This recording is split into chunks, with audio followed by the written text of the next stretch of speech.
He would love nothing more than to divide our country based on race, religion, gender, orientation, or immigration status.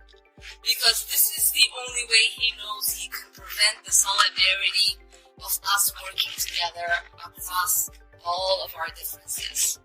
Thank you. Thank you very much. And thank you for your courage to be here, because in the society that we live in today, it takes a lot of courage to say that you're supporting President Trump. And, it's really quite interesting how people have tried to manipulate people and how to intimidate people and change their minds. This has been going on since we've been in. What almost never survives the news cycle is the moment when long-repeated accusations are finally tested instead of echoed. For years, Donald Trump has been reduced to a fixed caricature by critics like Ilhan Omar and others on the left. Claims recycled so often they hardened into assumed truth. Evidence became secondary to repetition. Then Ben Carson enters the conversation and quietly flips the dynamic. There's no raised voice, no dramatic confrontation, no performative outrage. He responds with composure and documentation, methodically unpacking claims that were never designed to be challenged. You can feel the momentum stall. The room wasn't prepared for resistance delivered this calmly, and the sudden imbalance makes it obvious that the script has slipped. You go back to the days of slavery, and in a lot of the states there were more slaves than there were owners. So what did they do? They had to divide the slaves. So they told the ones in the house, you're better than the ones in the yard. And the ones in the yard, you're better than the ones in the field. And then after slavery was over, the light-skinned ones, you're better than the dark-skinned ones. And on it went, trying to divide people. And today, they say, if you are a conservative, then you are somehow an Uncle Tom, you're a horrible person, you're a demon. What a bunch of crap. But it's been going on for hundreds of years. And it's really time to put a stop to it. So I am very happy to see that you have the courage to come out. It doesn't bother me anymore because, I only worry about what God thinks. I don't worry about what these other people think. But sometimes people ask me, what happened to you? You changed. I haven't changed. I changed about 35 years ago because, you see, I grew up in Detroit, a bastion of liberalism. They call it progressivism. Now they keep changing the name. But anyway, then from there to Boston, a bastion of liberalism. Back to Detroit, and then to New Haven, Connecticut, a bastion of liberalism, and then to Ann Arbor, Michigan, a bastion of liberalism, and then to Baltimore, Maryland, a bastion of liberalism. So I had no chance. I was a liberal. I was way out there. And then I did something that liberals are never supposed to do. I listened to a conservative. I listened to Ronald Reagan, and I said, he doesn't sound like a horrible racist person. He sounds just like my mother. And at that point, I started thinking for myself. And that made a big difference. It made a big difference in my medical career, too. I didn't do what everybody else did. I always started thinking out of the box. How do you solve this problem? And that's the reason that God gave us these complex brains. Your brain has billions and billions of neurons, hundreds of billions of interconnections.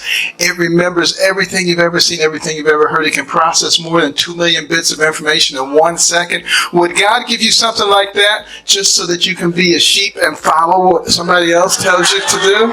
Or to think for yourself? And, don't you find it fascinating that so many people say the president's a racist? He's a horrible racist and everything he does. Well, it seems to me like some years ago, Jesse Jackson actually gave the president an award in New York City because he opened so many opportunities for black people. Is that what a racist does? And then when he moved to Palm Beach, he was right on the forefront to fighting the clubs who were not admitting Jews and blacks. Does that sound like what a racist would do? He is the one who finally got the Second Chance Act done. Does that sound like what a racist would do?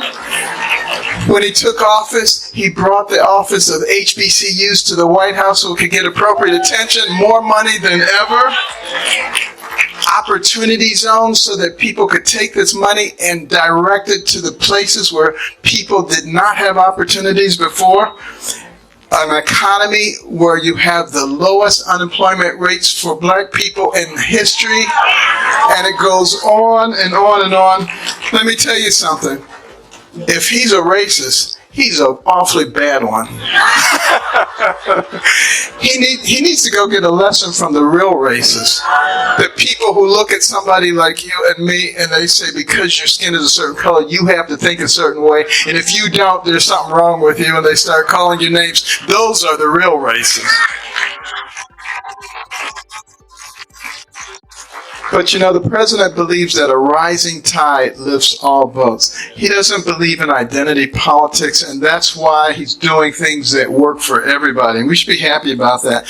And the media, they like to pick on him, any little thing. You know, he's not perfect. I'm not perfect. You're not perfect. The only one who ever was perfect was Jesus, and they crucified him.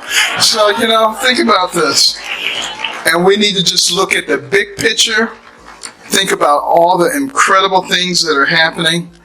Think for ourselves and be missionaries.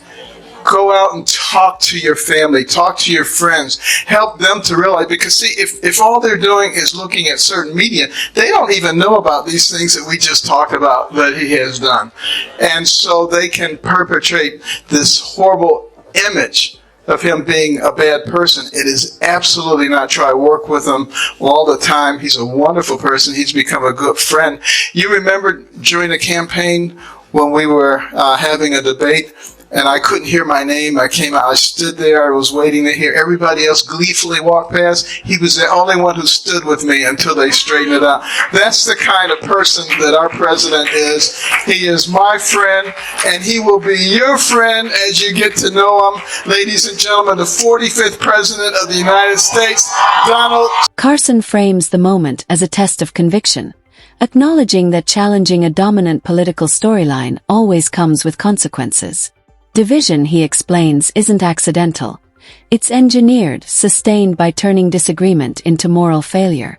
In this framework, supporting the wrong person isn't a policy difference. It's treated as a character flaw. Carson dismantles that logic by redirecting attention to measurable results rather than symbolic outrage. Accusations don't become facts simply because they're repeated, especially when the record shows expanded investment in HBCUs, opportunity zones in underserved communities, criminal justice reform, and historically low black unemployment during that time. What gives his argument weight is his restraint. He doesn't posture or provoke. Then he sharpens the distinction that critics tend to avoid: real racism versus enforced ideological conformity. Racism, he argues, isn't disagreement. It's telling people what they're supposed to believe because of their skin color, and condemning them when they don't comply. He doesn't attack Ilhan Omar personally. He does something far more destabilizing. He exposes how dependent the accusation is on emotion rather than proof. And when rhetoric finally runs into reality, the silence that follows says more than any rebuttal ever could.